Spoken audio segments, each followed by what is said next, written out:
I know that Colorado's system has a recognized lack of oversight, but there are remedies out there. I've noticed how people often complain about these issues, but then get discouraged and give up. After trying to raise concerns with the Attorney Regulation Council, the Judicial Oversight, DHS Oversight, and the Ombudsman, many find that nothing changes and they assume it's their fault or their arguments weren't strong enough. But I know from my own experience and from hearing similar stories from others that I'm not wrong. This system is failing, and it's clear that something has to be done, whether at the state level, federal level, or even internationally. I'm not backing down because this injustice is real, and it's time for real accountability.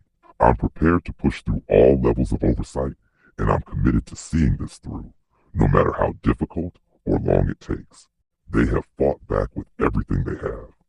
They've thrown slanderous attacks against my name, attempted to tarnish my reputation with lies, misrepresentations, and false narratives. They've used intimidation tactics, unjust threats, manipulations, and manipulative legal maneuvers to try and break me, to make me bow down and surrender to the weight of their power.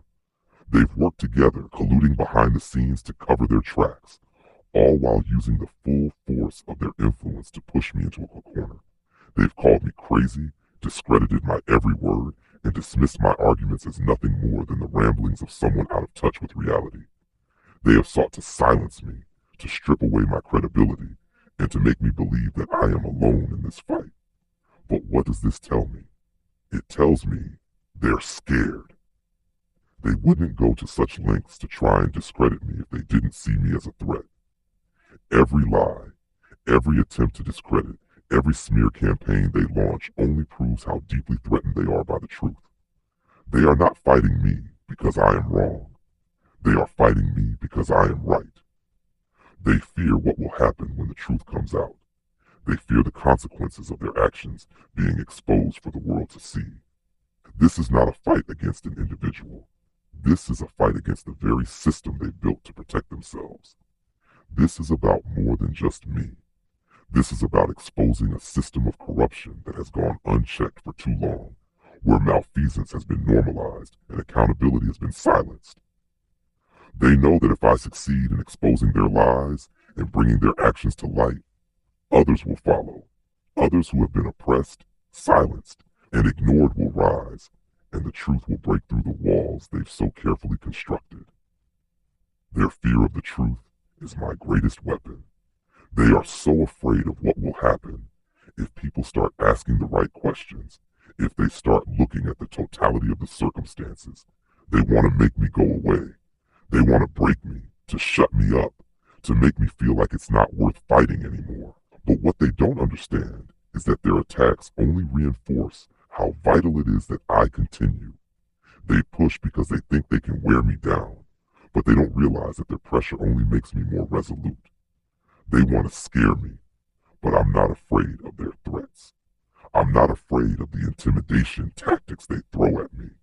I'm not afraid of the slander they've spread about me, the false accusations they've made, or the dirty tricks they've played. They think they can push me into silence, that I will back down, but they are mistaken. I am not like the others they have silenced. I'm not like those who have been broken by their lies or bowed under the weight of their power. I am unshakable. I am relentless, and I will not be intimidated into backing down. They are the ones who are afraid. This fight is not just about me proving my innocence. It's about exposing the truth of the system they have worked so hard to protect. They want to keep their corruption in the shadows, where no one can see it. But I will not allow that to happen.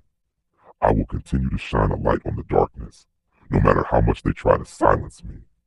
I will not be intimidated into submission. I will not be swayed by the slander or their deceit. The more they fight back, the more it proves that I am right and that they are terrified of what will happen when their actions are brought into the light. This fight is bigger than just my case. It's a fight for justice. It's a fight for accountability. It's a fight for every person who has ever been wronged by this corrupt system. And no matter what tactics they use, no matter how many threats they make, no matter how many lies they spread about me, I will never stop. I will continue this fight to the death. I will not give up. I will not back down. I will not be silenced, because I know that this fight is too important. The truth is too vital. If I don't keep going, then no one will, and I will not allow that to happen. They may be using every tool in their arsenal to silence me, but they have already underestimated the power of my resolve.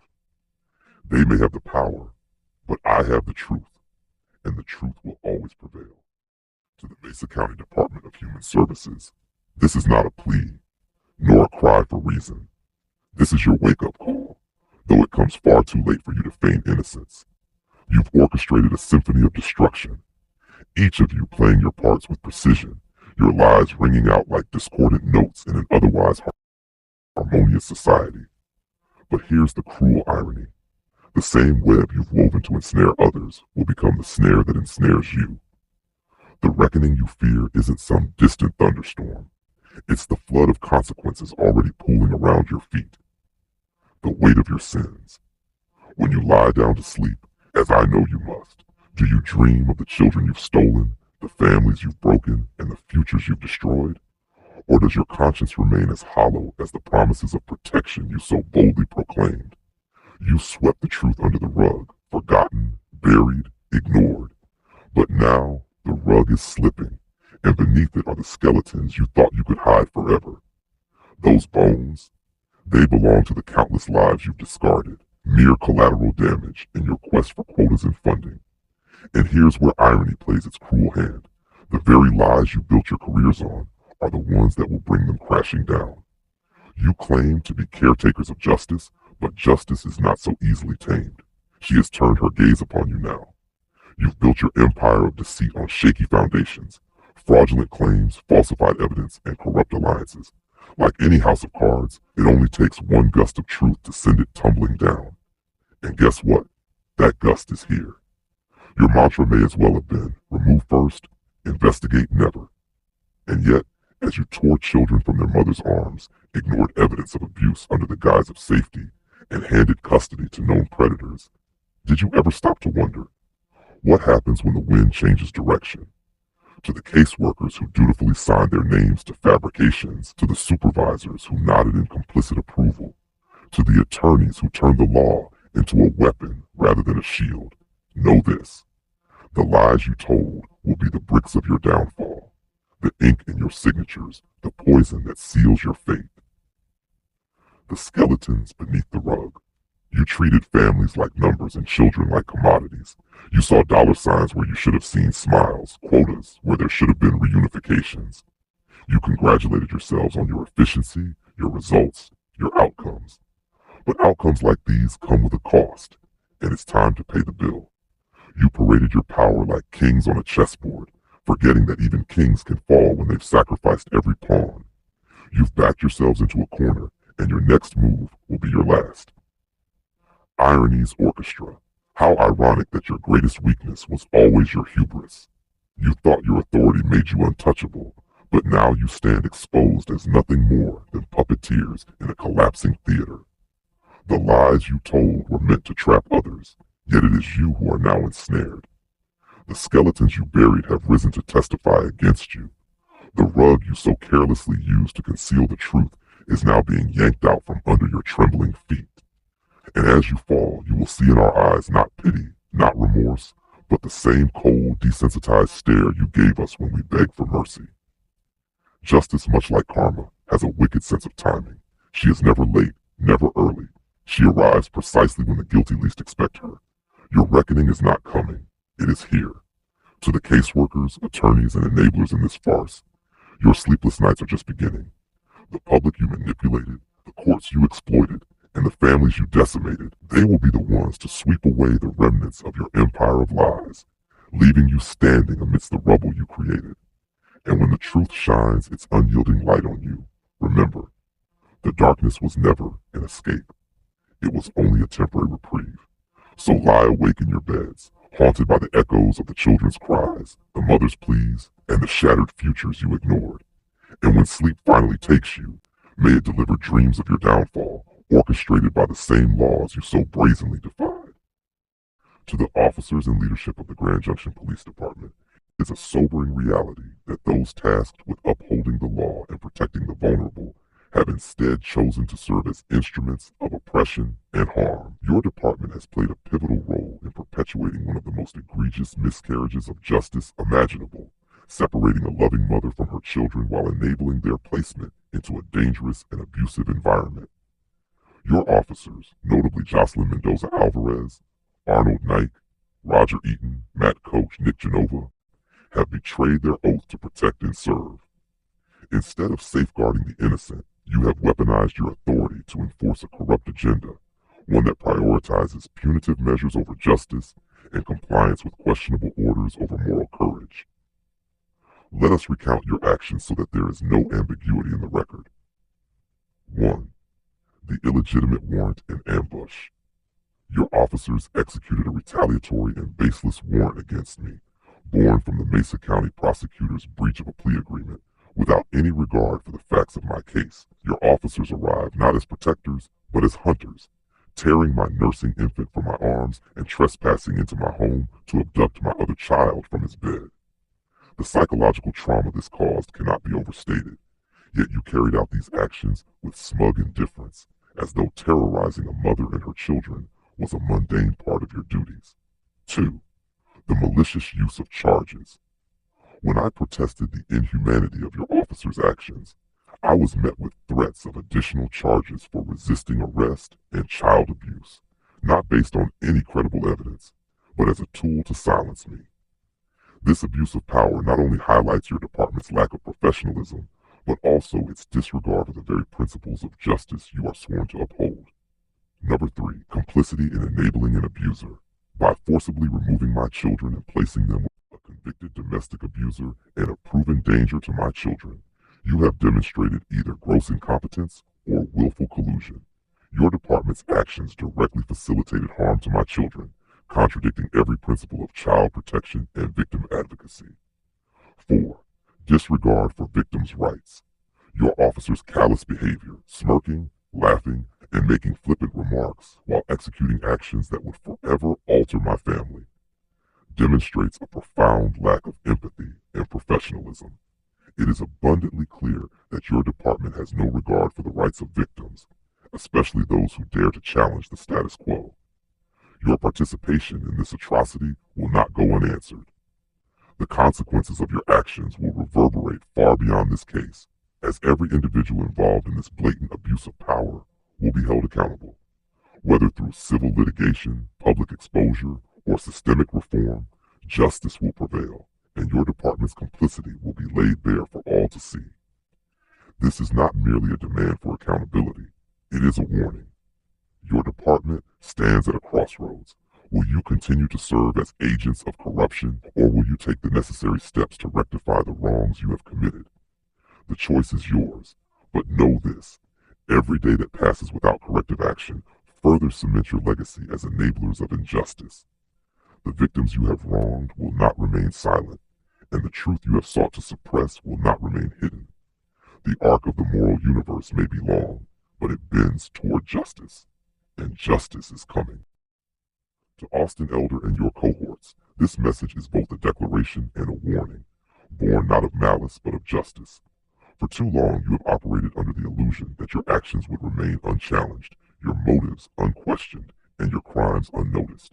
But the time has come for the facade to crumble and for you to confront the harrowing reality that the reckoning is no longer a distant specter. It is upon you. You have used lies as a shield, manipulation as a weapon, and cruelty as your currency. You have masqueraded as protectors, all while being destroyers. I know your tactics, your games, your every insidious maneuver, and I am here to tell you that the light of truth is now bearing down upon you with unrelenting force, leaving no shadow for you to hide in. You tore apart the sanctity of my family. You weaponized systems designed to protect the vulnerable, twisting them into instruments of oppression. You are the architects of your own downfall. A pattern of abuse and deceit. Austin, you and your family have made betrayal your lifeblood. You live in the shadow of your own guilt, projecting your failures onto others because you cannot bear to look in the mirror. You have weaponized the innocence of children, exploited the pain of a mother, and used every resource at your disposal to perpetuate a cycle of torment. But now, the cycle breaks. The systems you exploited to harm me and my children are turning on you. Every lie you told, every corrupt official you colluded with, every ounce of suffering you caused is becoming part of the very case that will dismantle your false empire. You thought you were untouchable, but you are about to learn that justice, though delayed, is inevitable. Divine justice knows no mercy. You see, this is not just about me. It is about the countless others you have wronged in your blind pursuit of control and revenge. Every step you take deeper into the darkness only strengthens the hand of justice, waiting to strike you down.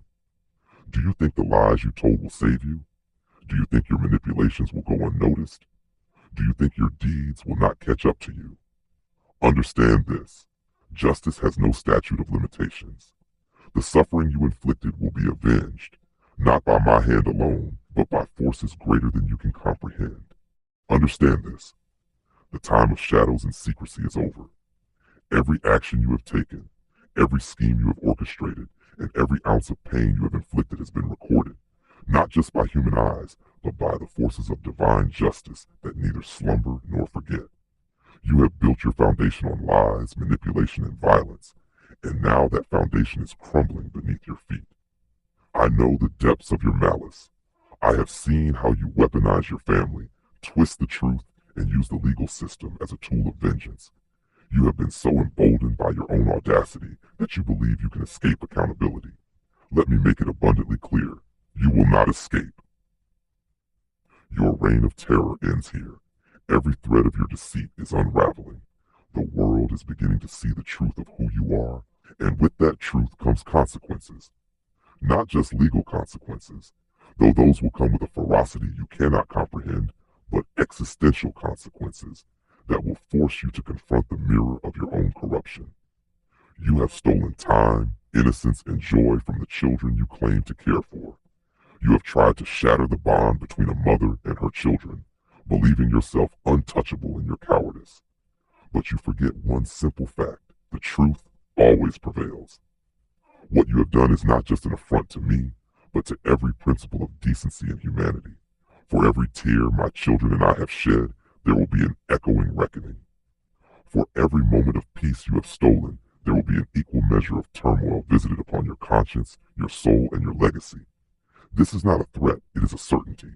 The wheels of justice may turn slowly, but they turn with inevitability. And once they are set in motion, they crush everything in their path. Know this, you have unleashed a storm you cannot control. My love for my children is unbreakable, my will is unyielding, and my cause is just. Prepare yourselves. Prepare for the unrelenting exposure of your actions in the eyes of the law, the community, and the heavens above. The truth will shine so brightly that no shadow of yours will remain hidden. Your names will become synonymous with the very failures of justice you sought to exploit.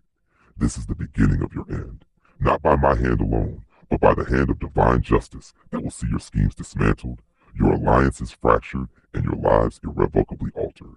You wanted a war. You will get a reckoning instead. Not because I am cruel, but because I am just. Not because I am vengeful, but because I am right. My children will know the truth. The world will know the truth. And you, Austin Elder, and your enablers will finally face what you have always feared most: accountability. Signed, Vicky Alford, a mother you should have never crossed. A force you should never have underestimated.